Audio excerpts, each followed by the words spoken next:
Fue en ese cuarto sencillo, un castillo escondido dentro del bosque de Alemania, hace más que 500 años que algo ocurrió. Algo sucedió que continúa hasta el día de hoy, de servir como ejemplo para todos los que llaman a Jesucristo su Señor y Salvador, y quienes buscan a seguir su voluntad. Fue aquí en ese cuartito que un ex sacerdote católico pasaba horas y horas, casi en lo que llamaríamos el día de hoy una cuarentena, escribiendo con tinte y pluma, bajo condiciones muy primitivas. Y hacía eso día tras día, semana tras semana, mes tras mes. ¿Quién fue ese ex sacerdote? ¿Por qué estuvo allá? ¿Qué diferencia hace ese trabajo que él hacía? Y al final, ¿qué diferencia tiene ese evento para nosotros hoy día? Bueno, muy buenos días, hermanos y hermanos. Me llamo Ray Circle, soy profesor en el Seminario Evangélico Metodista de Costa Rica. Quiero compartirles que es un gozo estar compartiendo con ustedes en esta mañana. Quizás por el mismo título de esa charla, de esa conferencia, y que la fecha de la Reforma Protestante nos acerca, quizás hayan adivinado que ese ex sacerdote era nadie más que el mismo Martín Lutero. Pero ¿qué de ese cuartito? ¿Qué de ese castillo en medio de un bosque alemán? No es que la Reforma Protestante tiene que ver con unos papeles clavados a una puerta de una iglesia. No es cierto que habían 90 y pico argumentos, tesis, lo llamamos, en contra de ciertas prácticas católicas en aquella época. ¿Qué tiene que ver la Reforma Protestante aún con nosotros el día de hoy? ¿Cómo podemos conectarnos en medio de una pandemia que estamos experimentando a nivel mundial, donde no hay nada que es lo que podemos decir normal? Queremos comenzar viendo como una respuesta al mismo hermano Lutero y el mundo en el cual él vivía. Segundo, pasaremos a ver ciertos obstáculos que él enfrentaba, particularmente lo que era la venta de las indulgencias. Seguidamente, volveremos a la pregunta de qué diferencia hace Lutero y su respuesta, y por ende también las consecuencias de su respuesta. Y al final, unas aplicaciones para la iglesia de hoy. Para comenzar, les invito a orar conmigo. Padre nuestro, te pido que toma mis palabras y hablan por medio de ellas. Señor, que toma nuestros pensamientos y piensen por medio de ellos. Y luego, Señor, que toma todos nuestros corazones, uniéndolos contigo, Señor. Todo eso te lo pedimos en el nombre de Jesucristo. Amén. Entonces, ¿quién fue este señor? Ese ex sacerdote que pasaba tanto tiempo en ese cuartito en el castillo. Bueno, el señor Martín Lutero nació en Alemania, un pueblo que se llamaba Eisleben, allá en Sajonia, la parte que corresponde al norte de Alemania. Nació en el año 1483. Nació a unos padres humildes, pero muy respetables y trabajadores. Después de su educación de primaria y secundaria, tomó la decisión de ir a la a la universidad. Es ubicada en el pueblo que se llamaba Erfurt en el año 1501. Al inicio de sus estudios, el señor Lutero quería llegar a ser abogado y por eso estudiaba leyes, estudiaba el derecho. Eso fue su intención, su motivo. Sin embargo, durante ese tiempo uno encuentra que él tenía muchas preocupaciones sobre su propia salvación, de tal forma que andaba con miedo de arriba para abajo y de abajo para arriba. O sea, no podría escapar el temor de la muerte. Y quizás pensando que llegando a ser abogado no le iba a ayudar mucho con su propia salvación, un día cuando estaba caminando por la universidad, cayó un rayo y él se asustaba tanto que gritó: ayúdame, Santa Ana, ayúdame, Santa Ana, y yo me haré monje. Entonces, para ser fiel a ese compromiso con la santa, y pensando que eso iba a llevarle aún más seguridad de su propia salvación, se hizo monje y entra al mismo monasterio agustino allá en Erfurt. Aquí les comparto una foto de ese monasterio allá en este pueblo. Desafortunadamente, las preocupaciones de Lutero en cuanto a su propia salvación no desaparecieron cuando se hizo monje. Más bien, se hicieron más grandes. ¿Cuál fueron algunos de ellos? Preocupaciones. Bueno, él veía a sí mismo. Veía no solamente lo que hacía, sino también lo que pensaba. Hacía unas autoexaminaciones y ¿qué es lo que encontró? Un pecador indigno. Y frente a eso, en las Sagradas Escrituras, ¿quién es lo que encontró con Dios? Sino un Dios absolutamente justo, puro y santo.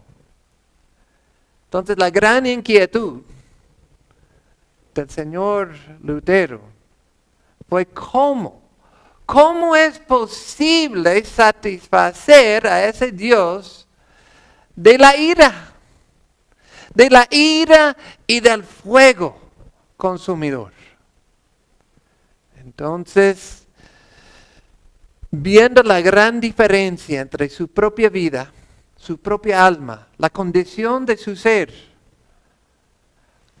frente a la santidad de Dios, casi no tenía esperanza alguna. Pero, como buen ser humano, él iba a hacer todo lo posible para quitárselo de esa pecaminosidad y alcanzar la justicia que Dios requería. Entonces, ¿cuáles eran algunos de sus hábitos, de sus prácticas diarias? Ayunaba muchas veces por semana y a veces por días enteros. Asistía a todos los cultos de oración, a las vigilias, muy tardes por las noches. Se mortificaba a su propia carne y decía él mismo, muy devoto a la Virgen María. Y lo practicaba por meses y años, y todavía no podía alcanzar la seguridad, esa paz que tanto él anhelaba. Todo uno podría decir fue en vano, porque no pudo alcanzar esa paz y el reposo en su alma. Él decía, ¿quién me librará del cuerpo de esta muerte? Como otra solución, si él no iba a encontrarlo en sus propios hábitos, disciplinas, uno podría llamarlo así, pensaba, bueno, ¿qué tal si hago un viaje a Roma? Quizás estando en el puro centro de la fe católica, puedo encontrar allá una respuesta. Entonces sale de Alemania rumbo a Italia, a Roma, y llega allá y comienza a investigar y a hablar con la gente y observar y asistir cultos. Pero después de unos días vuelve a Alemania muy desanimado. Había visto ciertos abusos de las reliquias y hasta él mismo dudaba si fuera posible encontrar la salvación dentro de la iglesia. Había llegado a tal extremo de dudar hasta el validez de la misma iglesia. Esa preocupación, esa angustia, fue observado por uno de sus supervisores. Uno podría decir, muchas gracias a Dios por eso. A un señor que se llamaba Juan Staupitz.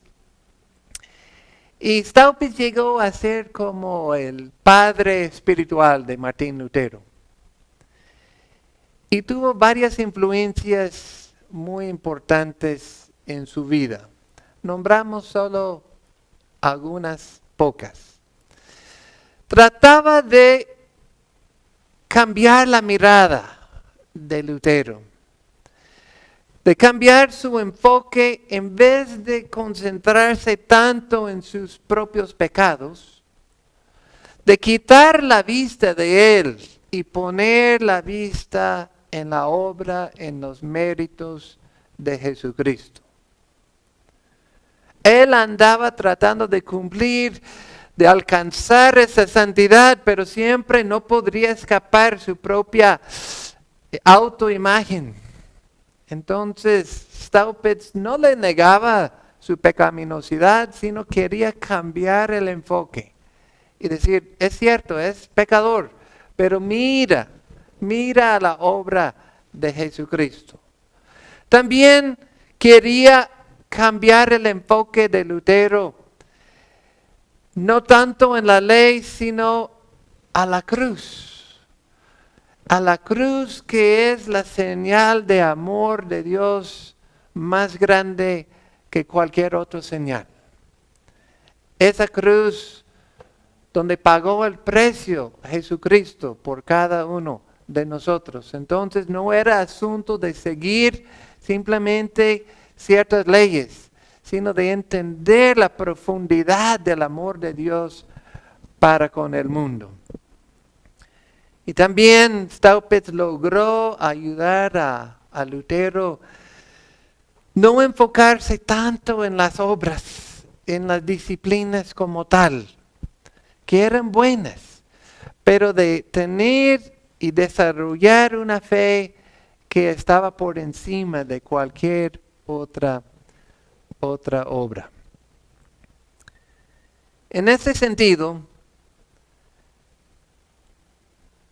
Lutero llegó a entender lo que era verdaderamente el arrepentimiento. Como él antes había intentado de comprobar su sinceridad, su sentido de pena, a través de ciertos castigos, penitencias, autoimpuestos. Pero Staupitz le ayudó a Lutero a entender que el verdadero arrepentimiento no consiste en lo que hacemos a nosotros mismos, sino tiene que ver con un cambio de corazón, un cambio interno que viene de reconocer, de contemplar el sacrificio de Cristo, de su amor para con nosotros y para con todo el mundo. Bueno, gracias a Dios uno podría decir que esa mentoría de Staupitz le ayudó tanto a Lutero, que leyendo sus propios escritos, leyendo sus sermones, uno comienza a notar ciertos cambios en su pensamiento. Y aquí, de nuevo, solo mencionamos algunos. Primeramente, él llegó a entender que el justo vivirá por la fe, que la fe es la clave. Y no es que tenemos que alcanzar primeramente la justicia de Dios para que Dios nos ame, sino que cuando creemos, cuando ejercemos nuestra fe, Dios nos declara justos. Entonces, no es algo que uno tiene que alcanzar, sino es un don de Dios. Es la justicia de Cristo que Dios nos da y nos llama justos. Son apenas 2 puntos, pero no podemos pasar por alto de ellos porque tienen tanta fuerza y tanta implicación para el resto de la vida de Martín Lutero. Entonces, ahora él tiene otro entendimiento de qué es el camino a la salvación. Pasamos ahora a esta fecha tan reconocida, cuya aniversario estamos ya acercándonos, la publicación de las tesis. ¿Cuál es? ¿Por qué lo hizo? ¿Qué le motivó al señor Lutero de escribir esos documentos, esos argumentos? Tenemos que casi tomar un paso atrás para recordar ciertos pasajes de las Escrituras y nuestro propio entendimiento de qué sucede cuando uno se arrepiente. La misma palabra dice que el que se arrepiente se puede esperar frutos de arrepentimiento. O sea, no es meramente hablar ciertas palabras mágicas, sino que esos frutos de arrepentimiento va a acompañar nuestra conversión. Habrá una diferencia visible después de que uno llega a los pies de Cristo. En aquel tiempo, la gente casi como hoy, uno diría, buscaba alternativas a ese tipo de obras, ese tipo de frutos. Quizás no tenía el tiempo o la disponibilidad de hacer cierta clase de obras, aunque quizás en el principio algunos tuvieran mucho el deseo de hacerlo. Pero la Iglesia Católica en aquel tiempo desarrollaba todo lo que era el sistema de la penitencia, donde en vez de hacer cierta cosa para comprobar la sinceridad de la fe de uno, de comprobar que uno verdaderamente se había arrepentido, también ofrecía la opción de, bueno, si no tiene la posibilidad de hacerlo, uno podría hacer una donación. Hacer una donación para quitar en parte o total las penas temporales del pecado, incluyendo hasta el mismo purgatorio. Entonces uno no tiene que pensar tanto en ver cómo lo que comenzó como una opción, de repente se desarrolló en todo un sistema donde para la gente común casi era igual echar una monedita y pagar por el perdón de sus pecados. no entendía la necesidad de un cambio radical del corazón. Simplemente se confundían los frutos de arrepentimiento por una moneda, por una ofrenda. Ahora bien, entre algunas de las cosas no muy buenas de la Iglesia Católica en aquel tiempo, necesitaba dinero para la edificación, la construcción de ciertos templos, etc. Entonces, si tuviera la posibilidad de poner en práctica esa venta de las indulgencias, entonces esta habría sido una forma o una práctica que ellos querían promover. Así que eso fue el mundo en el cual vivía Martín Lutero. Lejos de significar un cambio del corazón, lo que estaba practicando muchas personas fue simplemente la idea de que uno podría vender y que otros podrían comprar el mismo perdón de sus pecados. Eso fue el tema, eso fue el motivo, el abuso de ese sistema de la penitencia que provocó a Martín Lutero redactar sus 95 argumentos, sus 95 tesis en contra de esa práctica, y un 31 de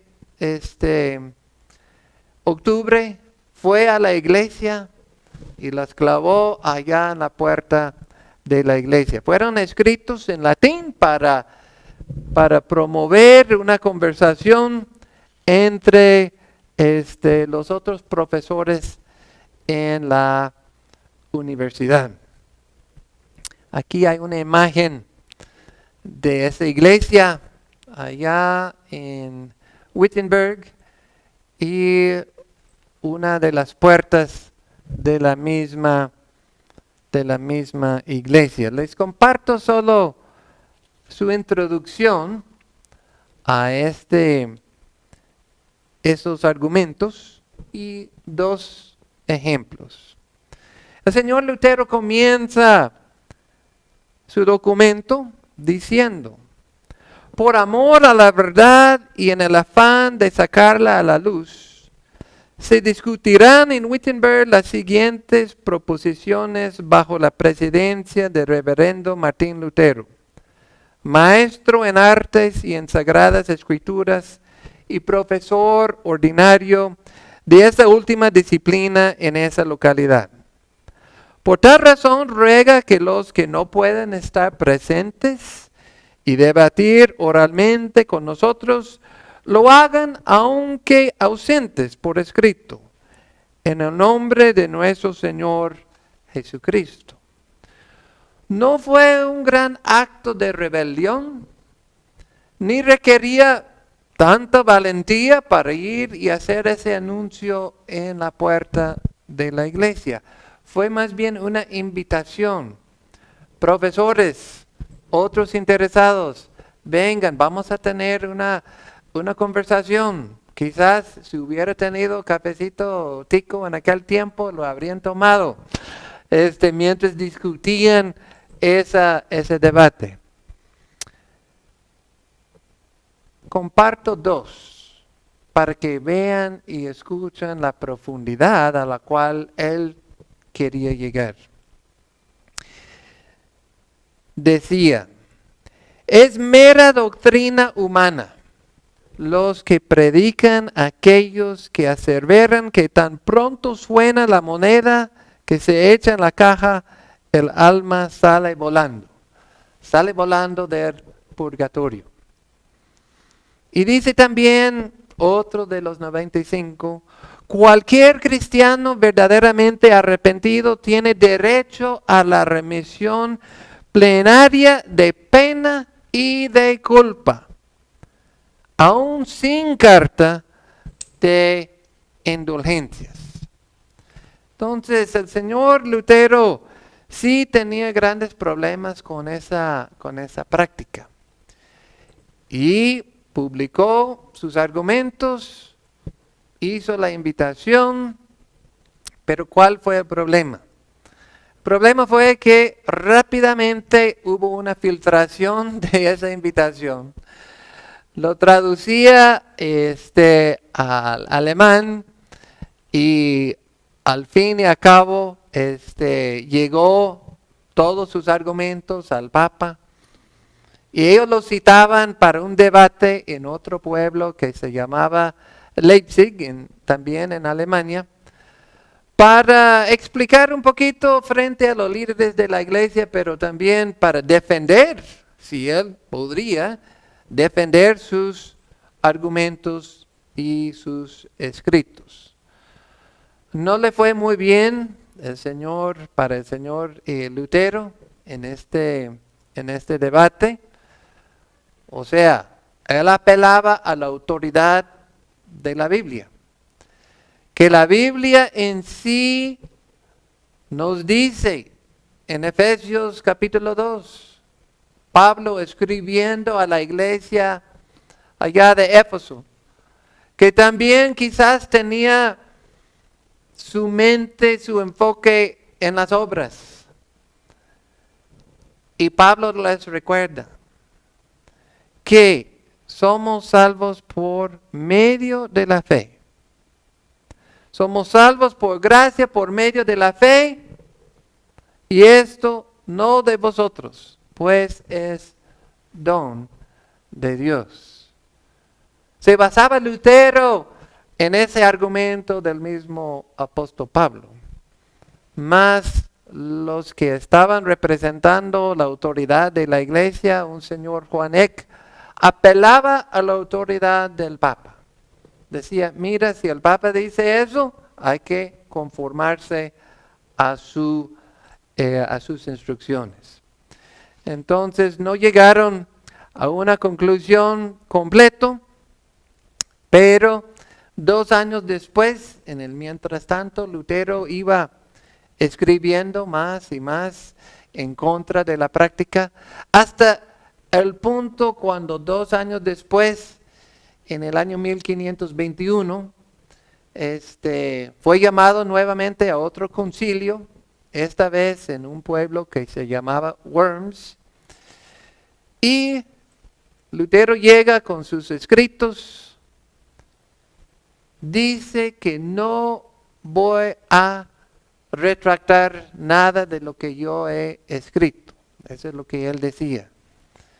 Entonces, la iglesia lo excomulgaron y decía, ok, no puedo hacer ninguna otra cosa. Y una frase muy conocida quizás entre los aficionados, por lo menos de la historia, concluyó su argumento diciendo, básicamente, venga lo que venga, aquí estoy, no puedo hacer otra cosa. Que Dios me ayude. Amén. Y se sentó. Resulta que después de ese concilio, ellos mismos tomaron las siguientes decisiones en cuanto al señor Lutero.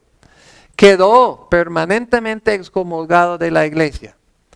Fue en aquel mismo casi momento expulsado del concilio, con la prohibición que nadie, pero nadie le ayudara. O sea, tenía que comprar su propio etiquete en el tren o el carro o el bus, para salir del concilio. Le prohibieron la imprenta de sus libros y hicieron un decreto que quemara todos sus libros existentes. O sea, quería limpiar completamente la existencia del señor Lutero. Y con eso tenemos lo que podríamos llamar la separación completa de la Iglesia Católica Romana. Es cuando entra un amigo, un señor feudal que tenía un lugar bien bonito, pero muy aislado, y le ofrece al señor Lutero un lugar para esconderse de los que lo perseguían y simplemente a descansar. Al principio ese fue el propósito. Vea, nadie está a su favor. Tiene un amigo en este mundo. Le ofrezco ese lugar. ¿Quiere venir? Entonces él va. Va a ese castillo que se llama Wartburg, también en Alemania. Y es aquí donde él pasaba el tiempo. Días, semanas y meses. Desde mayo de 1521 a marzo de 1522, vivía el señor Lutero en este cuartito humilde, bajo condiciones bastante primitivas. ¿Qué hacía? ¿Qué tiene que ver con lo que él hacía aquí con nosotros hoy día? Quizás podríamos comenzar haciéndonos la pregunta, bueno, ¿qué es lo que él no hacía? Primeramente, no se rindió. No decía, ay, usted sabe lo que me pasó. Usted crea como ellos me trataban. Ya esa cosa del evangelio simplemente ya es imposible. Yo voy a rendir de ser sacerdote, voy a buscar otras alternativas y ya de cierto ese lugar no me conviene tanto. No lo hizo. Tampoco en ese tiempo uno podría llamarlo de nuevo, una frase a la cual hemos llegado a ser muy familiar. Durante ese tiempo de cuarentena, de aislamiento forzado, tampoco lo usó como una vacación. Es que yo voy a relajarme aquí y voy a descansar y voy a sacar el teléfono y voy a ver Netflix las 18 horas al día y quizás voy a simplemente ya no pensar en nada a la cual Dios me ha llevado. No lo hizo. Tampoco abandonó la región diciendo, bueno, quizás allá en Francia, Inglaterra me conviene mejor. Ya, también estoy cansado de ese lugar. No, se quedó allá. Y por fin, tampoco uno podría hacer una lista de tantas otras cosas posibles que él pudiera haber hecho, pero no contaba diciendo, bueno, si hago eso o otro, quizás puedo ahorrar un poquito de plata aquí pensando en su propio plan de pensiones. ¿Qué hizo entonces, hermanos y hermanas? ¿Por qué es tan importante este tiempo en la vida de Martín Lutero? Seguía adelante. Seguía escribiendo, estudiando, seguía su vida devocional con Dios, su amor para con Dios. Aunque fuera difícil tener la compañía de otros hermanos y hermanas, seguía en esa relación estrecha con el Padre. Y seguía el trabajo a la cual Dios le había llamado. Y para mí uno de los puntos más importantes acá es que él no dudaba el llamado que Dios le había dado. Porque ese llamado que Dios le había dado no había cambiado debido al cambio de las circunstancias, del contexto dentro del cual él vivía. Él mantenía una visión a lo largo plazo. ¿Qué queremos decir con eso? Que él comenzó a traducir la Biblia del latín al alemán. No he hecho tanto trabajo de traducción, pero salvo que uno tiene Google Translate, algo así, no va muy rápido. Es un trabajo arduo, lento, no hay resultados inmediatos. Era un trabajo paso a paso a paso. No podría salir a predicar a las multitudes, pero él sí sabía el poder de la palabra de Dios. Muchas personas ni podrían leer en aquel tiempo, entonces uno podría hacer la pregunta, bueno, ¿de qué sirve tener la Biblia en alemán si la gente ni puede leer alemán? Él no se preocupaba de eso. Él hacía lo que él podría hacer bajo las condiciones donde él estaba. Y de una vez que sí aprendían de leer, ellos iban a tener ese gran regalo de Dios. Él tenía esa pasión para que la gente entendiera ese amor, esa gracia libre de Dios. Esa gracia que era el motivo por la cual Dios había enviado a su Hijo a la tierra. Él quería que la gente conociera la palabra escrita, porque dentro de la palabra escrita podría llegar a conocer la palabra viva, el mismo Jesucristo. Y quizás al final reconocía el mismo Lutero que dependiendo de las actitudes, las condiciones de los gobernadores del territorio, que quizás él mismo no iba a sobrevivir, pero él no pensaba en lo que le convenía a él. Pero debido a su amor para con Dios, pensaba y amaba a los que venían después, a los que sí iban a poder leer las Escrituras debido al trabajo arduo y lento que él hacía en este momento.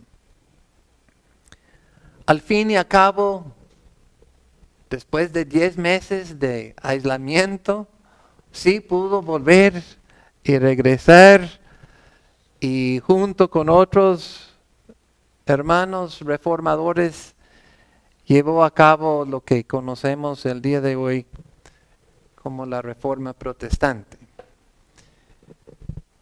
Bien, si esa es la historia, ¿qué tiene que ver con nosotros en el día de hoy? Uno podría ir al internet a buscar en Google los 95 tesis, y les animo a hacerlo. Estudia la biografía del señor Lutero, pero ¿qué tiene que ver esa historia para nosotros donde nos encontramos en esta mañana? Quizás hay por lo menos 2 respuestas. Uno es simplemente decir y hacernos la pregunta: ¿hemos escuchado las buenas nuevas de Jesucristo? Las mismas buenas nuevas que Martín Lutero entendió hace tantos años. Ese mensaje eterno de Dios mismo. Lo hemos escuchado no solamente con nuestros oídos, pero con nuestros corazones. Que aunque queremos hacer un intento de ganar el favor de Dios, aunque creemos que ese es como Dios opera, porque es como nuestro mundo opera, yo hago y recibo recompensa. Yo trabajo y me paga un salario. A veces eso es lo que intentamos de hacer con Dios. Hacemos tratos, tratando de ganar su favor. Así que la pregunta nuevamente: ¿hemos escuchado de ese amor tan grande, de esa gracia de Dios para con todo el mundo? No solamente con nuestros oídos, sino con nuestros corazones. que hay nada que podemos hacer. Dios nos ama tal y como somos. Y con Pablo recordamos que Dios hasta mostró su amor para con nosotros. En aún siendo pecadores, Cristo murió por nosotros. Si nosotros no hemos verdaderamente oído esas noticias, entonces Él nos espera. No para hacer otro esfuerzo con nuestras habilidades, pero simplemente decir, Señor, yo confío en ti. Yo reconozco mi pecado y mis fallas, y en fe, y solamente en fe, yo creo que tú me has perdonado gratuitamente y que tiene un plan y un propósito para mi vida. Yo acepto ese don en este momento. Para los de nosotros que sí en algún momento u otro hemos pasado por ese periodo, hay otra pregunta. Y solo tenemos que considerar el mundo actual. Y la pregunta es así. ¿Qué hacemos con los desvíos en el camino? Ahora en San José hay muchos desvíos por la construcción en las carreteras. Y obviamente sería más fácil simplemente tomar un punto e ir al otro, directo. Pero ¿qué hacemos cuando salen pandemias? Cuando cambian nuestros planes. Cuando nuestras metas no pueden ser alcanzadas en el tiempo o en la manera que nosotros originalmente habíamos entendido. ¿Qué pasa cuando cierran las puertas a la iglesia? Cuando los ingresos no son suficientes ni para sostenernos como familia. Cuando hasta haya persecución, y la persecución puede venir en tantas formas. Puede venir físicamente, pero también puede venir los mensajes del mismo diablo. La persecución que dice, es una pérdida de tiempo. No puede confiar en Dios. Ríndese. Suéltalo. Dios le ha abandonado. Entonces la pregunta es, ¿dudamos el llamado de Dios? Creemos que debidamente, ciertamente, debemos habernos equivocado. O a veces hasta tratamos de hacer lo más mínimo posible. Quiero animarles en esta mañana. Usando el ejemplo de qué hacía Martín Lutero en ese periodo de aislamiento, cuando sus propósitos de llevar a cabo una gran reforma, de hacer cambios muy necesitados, tuvo que tomar una pausa. ¿Y qué hacía? Tenía la vista, la mirada puesta a lo largo. ¿Sí era incómodo? Seguramente que sí. Pero no se olvidaba que Dios es el mismo ayer, hoy y para siempre. Y que sus planes, que sus propósitos para cada uno de nosotros, para su iglesia, no cambian. Eso es el mensaje que podemos recibir de ese ejemplo del señor Martín Lutero. Hermanos y hermanas, mi oración por cada uno de ustedes, por mí mismo, es que en medio de las situaciones difíciles que estamos viviendo, inclusive hoy día, que no olvidemos, que no cansemos de seguir adelante en el trabajo, en el ministerio, en nuestro amor a la cual Dios nos ha llamado. Porque Él, sobre todo, es fiel. Que Dios le bendiga y muchas bendiciones.